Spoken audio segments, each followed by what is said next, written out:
Hello friends, welcome to our YouTube channel technical academy plus. आज हम लोग बात करने वाले हैं NEP 2020। जी हाँ दोस्तों, न्यू एजुकेशन पॉलिसी 2020। हम लोग अक्सर सोचा करते थे कि 10th बोर्ड के बाद हम लोग को 3 स्ट्रीम में क्यों बांट दिया जाता है, साइंस, कॉमर्स, आर्ट। अगर मैं आपको ये बोलूँ कि अब से एक साइंस का बच्चा जो फिज़िक्स लेता है वो हिस्ट्री ले सकता है, वो ज्योग्राफी ले सकता है। एक कॉमर्स अकाउंटेंट का बच्चा वो फिज़िक्स ले सकता है। पहले हम लोग का ये था कि 3 स्ट्रीम बंधा हुआ था, अब स्टूडेंट अपने से अपना स्ट्रीम बना सकता है। और कॉलेज में मेजर चेंजेस ये हैं कि अगर आप बीटेक कोर्स कर रहे हो 4 साल का, ड्यू टू एनी रीज़न आपको फर्स्ट ईयर के बाद कॉलेज ड्रॉप करना पड़ रहा है। इन फ्यूचर में अगर आप फिर से उस कोर्स को ज्वाइन करना चाहते हैं तो आपको फर्स्ट ईयर नहीं पढ़ना पड़ेगा, आप डायरेक्ट सेकेंड ईयर से अपने क्लास को कंटिन्यू कर सकते हैं। आइए इसके एनालिसिस को आगे बढ़ाते हुए कुछ इनिशियल पॉइंट को बता दूं कि इंडिया में पहली एजुकेशन पॉलिसी 1968 में आई जो इंदिरा गांधी के गवर्नमेंट में थी। उसी प्रकार इंडिया में दूसरी एजुकेशन पॉलिसी 1986 में आई जो राजीव गांधी के गवर्नमेंट में थी। फिर उसी पॉलिसी को 1992 में मॉडिफाई किया गया PV नरसिम्हा राव के नेतृत्व में, और फाइनली आज 34 साल के बाद इंडिया में न्यू एजुकेशन पॉलिसी आई है। इंडिया में जो लास्ट ब्रेकिंग था एजुकेशन पॉलिसी पे वो था राइट टू एजुकेशन का। जी हाँ दोस्तों, आर्टिकल 21A में 6 से 14 साल के बच्चों को फ्री एंड कंपलसरी एजुकेशन का था, जिसमें आप 6 से 14 साल के बच्चे को किसी प्रकार का काम नहीं करवा सकते, उन्हें फ्री और कंपलसरी एजुकेशन का राइट था। आइए इनके 3 मेजर चेंजेस को देखते हैं इस न्यू एजुकेशन पॉलिसी में। पहला मेजर चेंजेस ये है कि HRD मिनिस्टर को रीनेम कर दिया गया। जी हाँ दोस्तों, जो ministry of human resources development था उनको अब रीनेम करके मिनिस्ट्री ऑफ एजुकेशन कर दिया गया। दूसरा जो मेजर चेंजेस इसमें यह है, GDP इन्वेस्टमेंट इन एजुकेशन को इंक्रीज़ कर दिया गया है, जो 1.6% से 6% तक। अभी मैं आप लोगों को बता दूं कि अभी करंट में जो GDP इन्वेस्टमेंट इन एजुकेशन था वो 3% था। गवर्नमेंट ने डिसाइड किया है एटलीस्ट 6% GDP स्पेंड करेंगे वो एजुकेशन में।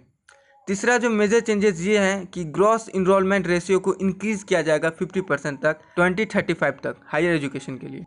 मैं इस न्यू एजुकेशन पॉलिसी को 2 ग्रुप में क्लासीफाई किया हूँ, एक तो स्कूल लेवल के लिए और दूसरा कॉलेज का। आइए हम लोग देखते हैं पहले चेंजिंग इन कॉलेज में क्या क्या चेंज हुआ है। वो सबसे मेजर चेंजेस ये है कि स्टूडेंट को क्लास 6 से ही कोडिंग पढ़ा दिया जाएगा। जी हाँ दोस्तों, जो कोडिंग हम लोग आफ्टर 12 किसी कॉलेज में जाके पढ़ते थे वो अब बच्चों को बेसिक से पढ़ाई जाएगी।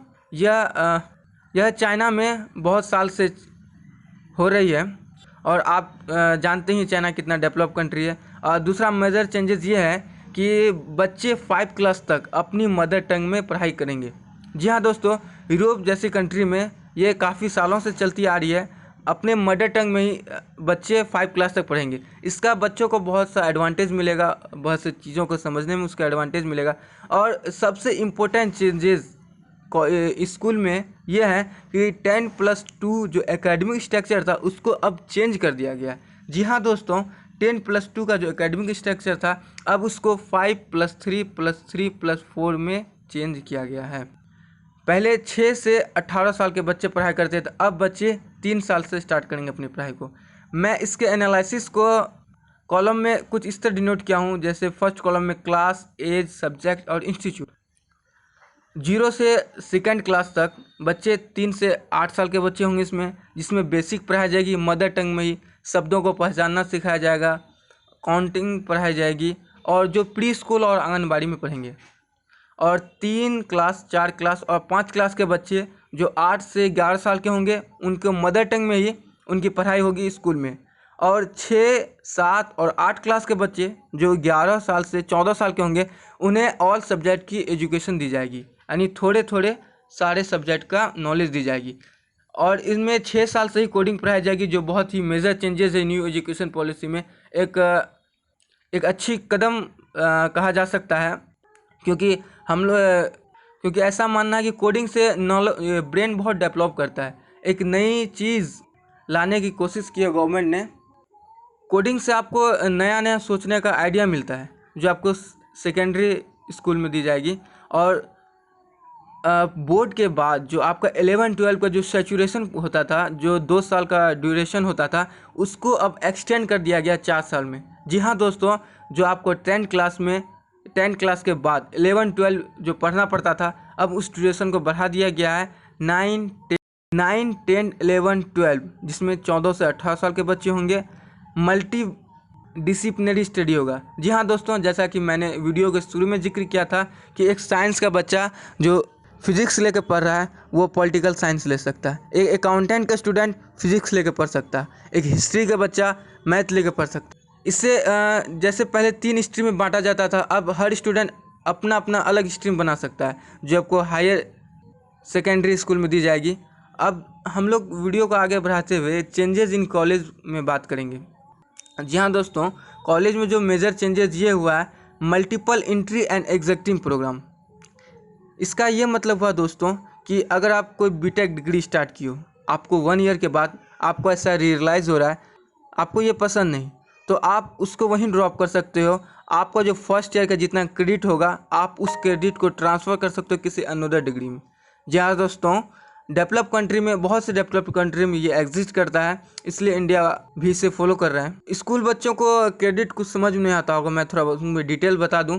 जैसे कोई भी आप अगर कोर्स कर रहे हो तो उसका कुछ टोटल क्रेडिट होता है, सेमेस्टर का अपना क्रेडिट होता है, सब्जेक्ट का अपना क्रेडिट होता है, यानी उस कोर्स को कंप्लीट करने के लिए जितना क्रेडिट रिक्वायर्ड होता है, आप अगर उतना क्रेडिट गेन करते हैं तो आपको वो कोर्स का सर्टिफिकेट दिया जाता है। उसी प्रकार आप फर्स्ट ईयर में जो रहेंगे, आपको जितना रिक्वायरमेंट फर्स्ट ईयर का क्रेडिट होगा, आपको उतना क्रेडिट दिया जाएगा। आप उस क्रेडिट को फिर दूसरे डिग्री के लिए दूसरे डिग्री में आप उसको ट्रांसफ़र कर सकते हो। और अगला मेजर चेंजेस ये है कि रिपोर्ट कार्ड जो होगा कंप्रेसिव बेस्ड होगा, यानी पहले रट्टू मार होता था, अब ऐसा होगा दोस्तों कि थ्योरेटिकल से ज़्यादा प्रैक्टिकल नॉलेज होगा। अब ऐसा इस पॉलिसी में ऐसा है दोस्तों कि स्टैंडर्ड 6 से ही थोड़े थोड़े इंटर्नशिप दिए जाएंगे, यानी रियल वर्क एक्सपीरियंस दिया जाएगा आपको, जिसमें 10 दिन का बैगलेस इंटर्नशिप होगा, जिसमें आपको रियल वर्क सिखाया जाएगा। अक्सर ऐसा होता है कि हम लोग इलेक्ट्रिसिटी चैप्टर पढ़ लेते हैं, हमें तार जोड़ना नहीं आता। हम लोग बल्ब के बारे में पढ़ लेते हैं, बल्ब लगाना नहीं आता है। हम लोग के कोर्स में ट्रांसफार्मर एक सब्जेक्ट है, चैप्टर है। हम लोग ट्रांसफार्मर का इन डिटेल तो एनालिसिस कर लेते हैं, पढ़ लेते हैं, मगर ट्रांसफार्मर होता है क्या है, कैसे उसका एप्लीकेशन है, हम लोग वो नॉलेज नहीं गेन कर पाते हैं। इस पॉलिसी में ऐसा है दोस्तों कि थ्योरेटिकल से ज़्यादा प्रैक्टिकल नॉलेज दिए जाएंगे। आपका जो रिपोर्ट कार्ड बनेगा, उस रिपोर्ट कार्ड में हर चीज़ इन डिटेल में दिया रहेगा। आपको बेसिक से ही स्कूल में वैसा अवेलेबल दिया जाएगा, उतना लैब दी जाएगी। आप स्टार्टिंग से ही आपको थ्योरेटिकल से ज़्यादा प्रैक्टिकल नॉलेज दिए जाएंगे। पहले दोस्तों ऐसा होता था कि रिपोर्ट कार्ड टीचर असाइन करते थे, अब स्टूडेंट सेल्फ इवोलुएट करेंगे प्रोस्पेक्टिस में कितना। यानी देखिए, ये एक बहुत अच्छा कदम माना जा सकता है, क्योंकि टीचर कब तक आपको मार्क करेंगे, मैट्रिक, इंटर, आफ्टर ग्रेजुएट के बाद तो स्टूडेंट को अपने आप पे डिपेंड करना पड़ता है, क्या उनके लिए अच्छा होगा क्या नहीं होगा। ये एक अच्छा कदम कह सकते हैं गवर्नमेंट का। उसी प्रकार स्टूडेंट के क्लासमेट उसे असाइन करेंगे, यानी अब जो ओवरऑल जो टीचर असाइन करते थे, अब बच्चे खुद अपने आप को असाइन कर सकते हैं। कुछ चेंजेस बोर्ड एग्ज़ाम में भी आए हैं, मैं उनको डिटेल में बता दूं। अक्सर ऐसा होता था कि आप पूरे होल 1 साल पढ़ते थे, 1 साल पढ़ने के बाद फरवरी मंथ में आपका एग्ज़ाम होता था, यानी होल साल का नॉलेज आपको 1 मंथ में देना पड़ता था। यानी किसी एक दिन एग्ज़ाम होता था, आपने कितना पढ़ाई किया उस दिन उस एग्ज़ाम में, आपका 1 साल का पढ़ाई 1 दिन के एग्ज़ाम में डिपेंड करता था। बहुत से स्टूडेंट के साथ ऐसा होता था दोस्तों कि उन्होंने पूरे साल अच्छी प्रिपरेशन की, जैसे उनका आज एग्ज़ाम होने वाला है, कल उनकी तबीयत ख़राब हो गई, इसके वजह से उनके प्रोग्रेस कार्ड जो होता है उससे बहुत डिपेंड करता था। जैसे कोई स्टूडेंट 1 ईयर अच्छे से प्रिपरेशन करता है, कल उनका एग्ज़ाम है, आज उनकी तबीयत ख़राब हो जाती है, जिस वजह से वो अपने एग्ज़ाम में अच्छा परफॉर्म नहीं कर पाते हैं। उन सभी बात को मद्देनज़र रखते हुए गवर्नमेंट इस पॉलिसी में 1 ईयर में 2 बार एग्ज़ाम लेने, इसमें 2 टाइम एग्ज़ाम होगा, और बोर्ड एग्ज़ाम के जो सिलेबस हैं उनको कम कर दिया गया है। जी हाँ दोस्तों, इनमें जितना भी थ्योरेटिकली था, जितना भी रिमेंबर करने का टॉपिक था, उन सभी को कम कर दिया गया है। जैसा कि मैंने इससे पहले भी बोला कि याद करने की चीज़ों को कम कर कर प्रैक्टिकल नॉलेज जो है उन्हें गेन करने का प्रयास है गवर्नमेंट का। और throughout the year application based test होगा आप लोगों का, जैसे कि आपका कोई एक्स्ट्रा करिकुलम होगा, डांसिंग, सिंगिंग, एक्टिंग, उन पे आपका मार्क्स दिया जाएगा। और इसके एनालिसिस को आगे बढ़ते हुए इसमें एक मेजर चेंजेस ये आए हैं दोस्तों कि एक्स्ट्रा करिकुलम सब्जेक्ट को ऐड किया गया है। मतलब ये हुआ कि अगर आपको डांसिंग का शौक़ है, सिंगिंग का शौक़ है, एक्टिंग का शौक़ है, तो उन सभी चीज़ों को एक सब्जेक्ट माना जाएगा। जी हाँ दोस्तों, आप सोचो कि आपका जो हॉबी होगा, खेलना, कूदना, हंसना, लाफिंग, जो भी आपका एक्स्ट्रा करिकुलम है उसको एक सब्जेक्ट का दर्जा दिया जाएगा। और बहुत सा जगह देखा जाता है कि एक बच्चा कॉलेज में एडमिशन लेता है बीटेक में, फर्स्ट ईयर के बाद उसका फिनेंशियल प्रॉब्लम स्टार्ट हो जाता है, उन्हें फर्स्ट ईयर के बाद ही ड्रॉप करना पड़ता है और उसे छोटा मोटा कोई जॉब कर लेता है। तो उन सभी चीज़ों को देखते हुए आप इस पॉलिसी में ऐसा कुछ है कि मेन स्ट्रीम के साथ आप एक्स्ट्रा माइनर रख सकते हैं, जैसे मॉडलिंग का हो गया, फैशन डिज़ाइनिंग का हो गया, फोटोग्राफी का हो गया, आप एक्स्ट्रा माइनर रख सकते हैं। और आगे बढ़ते हुए इस वीडियो में मैं आपको बता दूं क्रेडिट ट्रांसफ़र।